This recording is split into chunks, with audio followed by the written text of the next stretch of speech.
Look here, Sender.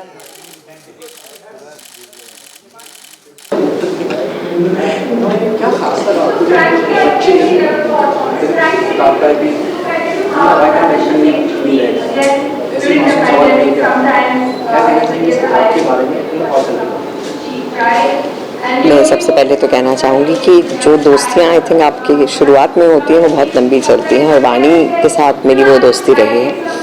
और ये जो किताब उन्होंने लिखी है बच्चों अक्कू के तरफ से जो उनकी बेटी है और बच्चों के लिए, मुझे लगता है हम सबके लिए भी एक बहुत बड़ा लेसन है, क्योंकि हम शायद अपना अंदर का बच्चा कहीं खो देते हैं। So the child in us who so wild with imagination, हर एक इंसान अलग है, हर एक बच्चा अलग है, तो उन्हें उसी तरह से बढ़ते रहने का हक हमें देना चाहिए।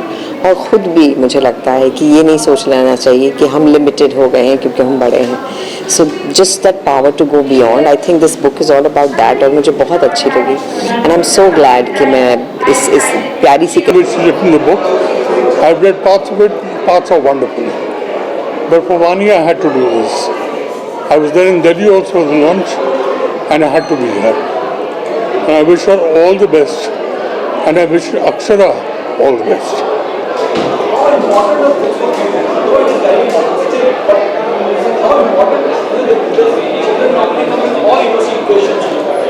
Yeah, you see, the title of the book tells you a lot about what the book is about. No, it's a great title. Why can't elephants be read? So from a child's point of view, that's a great thing. Because like she said, in her characters, somebody says my elephant is blue, somebody says mine is yellow. Then these are stories that kids make up. And I think it's a wonderful thing to promote that kind of thing. And I wish there are more children's books like what Vani's done.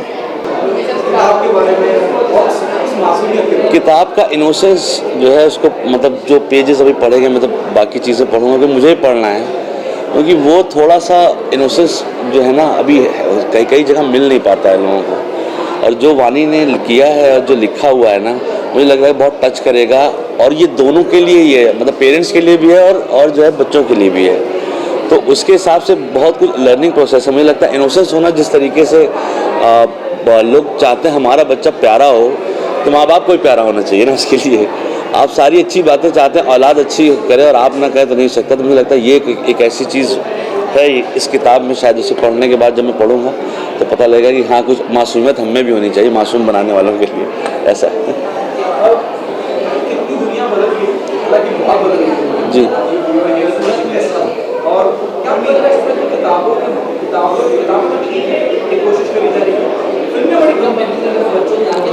बिल्कुल भाई, क्या है कि वो ज़्यादा होना चाहिए, क्योंकि एक बच्चों का जो एक सेगमेंट है बहुत एक्शन ड्रिवन हो गया है। आप समझ रहे हैं, जैसे काफ़ी चीज़ें अगर आप देखिए शुरू से लेकर एंड तक, तो एक बच्चा सुबह से ढेर सारा एक्शन देख रहा होता है। वो मतलब एक्शन भी होना चाहिए, ऐसा नहीं है, पर ऐसा कुछ बहुत कुछ जो है पढ़ने लिखने में और अलग अलग भाषाओं में होना चाहिए। मुझे लगता है कि जो है मलयालम में कुछ काफ़ी चीज़ें जब मैंने ट्रांसलेशन में पढ़ी थी, वो बड़ा अच्छा कुछ है बच्चों के लिए वो करते हैं लिखने के लिए। और यहाँ यही ये सब कहानियाँ भी नहीं रह गई, वो आईपैड ने आके ना सब कुछ बर्बाद कर रखा है। तो हाँ, जो है ना सच में एक बच्चा आप देखिए, घर जाइए, उसका बेसिक ब्लैकमेलिंग जो उसका मतलब है, वो आईपैड या आईफोन जो फ़ोन होता है वो लिए रहते हैं वो लोग। तो वो हटा के ये पढ़ना लिखना चाहिए, ये भी बहुत ज़रूरी है। और इस किताब के लिए मुबारकबाद देने के लिए आज यहाँ जुटे हैं। और दिल्ली में भी राष्ट्रीय नाट्य विद्यालय के मेरे गुरु, उन लोगों के साथ मैंने जिनके साथ जीवन गुजारा था, किताब के माध्यम से एक विषय में प्रतिपादित करना चाहती हूँ, और वो ये है कि हम रियलिस्टिक राइटिंग से बचते हैं जब हम बच्चों के लिए लिखते हैं। या तो हम सब कुछ बहुत कल्पनाशील रखते हैं, फैंटेसी, राजा रानी की कहानियाँ, राजकुमारी, परी कथाएँ, लेकिन इन सब का बच्चों की रोज़मर्रा की ज़िंदगी से बहुत कम संबंध होता है। तो मुझे लगता है कि ये किताब एक प्रयास है रियलिस्टिक राइटिंग का, क्योंकि इसकी प्रोटैगनिस्ट मेरी अपनी बेटी है 2.5 साल की अक्षरा, जिसको हम प्यार से अक्कू बुलाते हैं। और उसका अपना जो वर्ल्ड व्यू है बड़े लोगों को देखने का, जिस तरह से वो लोगों को देखती है, जिस तरह वो जीवन देखती है, और पैंडेमिक में जिस तरह 2 साल बच्चे लॉकडाउन में रहे, परिवारों के साथ रहे, वो खेलकूद के मैदान जो उनकी रोज़मर्रा की ज़िंदगी की एकदम से पहली हकीकत होते हैं, जब वो ख़त्म हो गए, जब वो स्कूल नहीं जा पाए, तो उनकी ज़िंदगियाँ कैसे रही। तो कहीं ना कहीं मेरा मतलब यही था, why can't elephants be red, ये भी कि बच्चों की कल्पनाशील जो शक्ति होती है उसको हम पूरा दबाने का प्रयास करते हैं। और एक नाटक मैंने किया था राष्ट्रीय नाट्य विद्यालय थिएटर एंड एजुकेशन कंपनी के साथ, जिसका नाम लाल लाल हाथी था, जिसमें मैं उस भूमिका में थी। तो ये टाइटल कहीं ना कहीं उसी से इंस्पायर्ड है, प्रेरित है, why can't elephants be red. Very important. हमें एक सही कह रही है वानी कि जब हम बच्चों के बारे में बात करते हैं तो हमेशा हम अंग्रेजी में कहते हैं ना, you talk down to them, आओ बोलो बच्चे तुमको एक कहानी सुनाओ। सो आपको हमेशा लगता है कि वो तैयार नहीं है कुछ, अगर वो कहीं ऐसा कुछ देखने, ज़िंदगी का यथार्थ से वाकिफ न हो जाएं। लेकिन बच्चे होते रहते हैं, यथार्थ चारों तरफ है।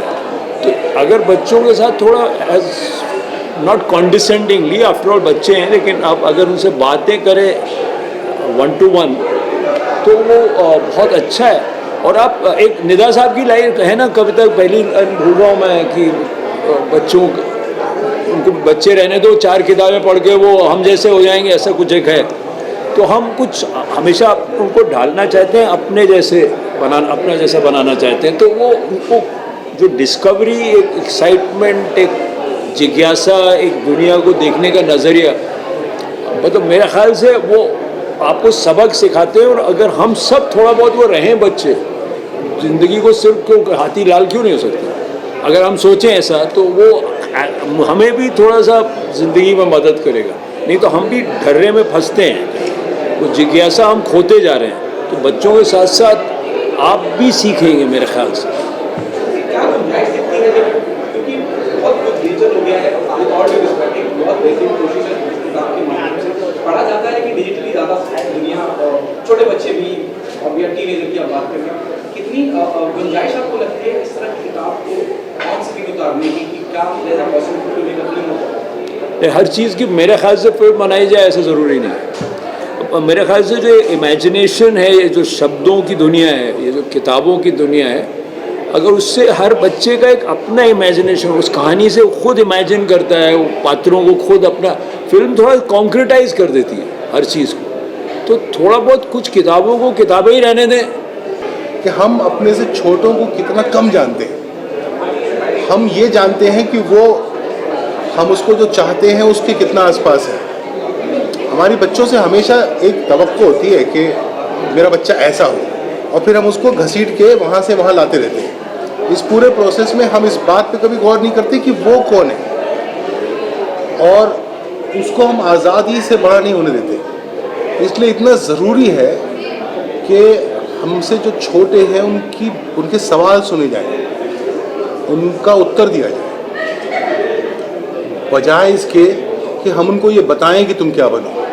क्योंकि तय वो करेंगे, उन्हें करना चाहिए कि वो क्या बनेंगे, और वो नई दुनिया है और जिसमें हम हिंड्रेंस हैं एक्चुअली। जब हम उनको बताते हैं कि हमने तो बहुत अच्छा नहीं किया, वो तो दिखाई दे रहा है दुनिया में तो इससे अच्छा ये है कि वो तय करेंगे क्या करना है, और हम जितनी बेहतर दुनिया उनके लिए और बना के रख सकते हैं वो रखें।